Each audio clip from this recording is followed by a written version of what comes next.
Hello friend, हे बघा मी की नाही मोर आवळा करायला इथे ठेवला आहे पॅनमध्ये. आता आवळ्याचा सीझन चालू असल्यामुळे मार्केटमध्ये एकदम छान सुंदरसे फ्रेश आवळे यायला चालू झाले आहे. थंडीच्या दिवसातच आवळे येतात. तर मी ट्रायसाठी ना पहिले पाव किलोचे आवळे घेऊन आले होते. आणखीन त्याचं बघा मी ते वाफवून घेतले छानपैकी. त्यामुळे त्यातल्या बिया आपसुकच निघाल्या, वाफवल्यामुळे ते शिजले गेले. तर त्याचे असे मस्तपैकी बघा असे स्लाईस झाले. तर मी एक वाटी असे मोठे स्लाईस आवळ्याचे सगळे करून घेतले, त्यातल्या बिया बाहेर काढून टाकल्या. आणखीन आवळ्याच्या अशा मस्तपैकी फोडी करून घेतल्या आणि तेवढाच गूळ घेतला एक वाटी. आणि पहिला पॅनमध्ये गूळ वितळवून घेतला. नंतर मी हे आवळ्याच्या ज्या फोडी करून घेतल्या होत्या त्या गुळामध्ये मिक्स केल्या छानपैकी अशा. किती छान असा कलर आला आहे बघा.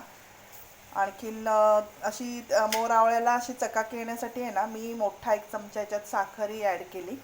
आता मी ह्याच्यामध्ये ह्या बघा 4-5 लवंगा अशा टाकते. त्याने मोर आवळा आपला खराब होत नाही. आणि एक दालचिनीचा तुकडा असं टाकते.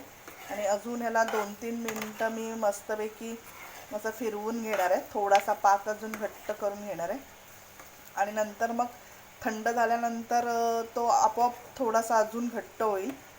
गूळ असल्यामुळे कसं गुळाचा पाक अजूनच घट्ट होतो नंतर.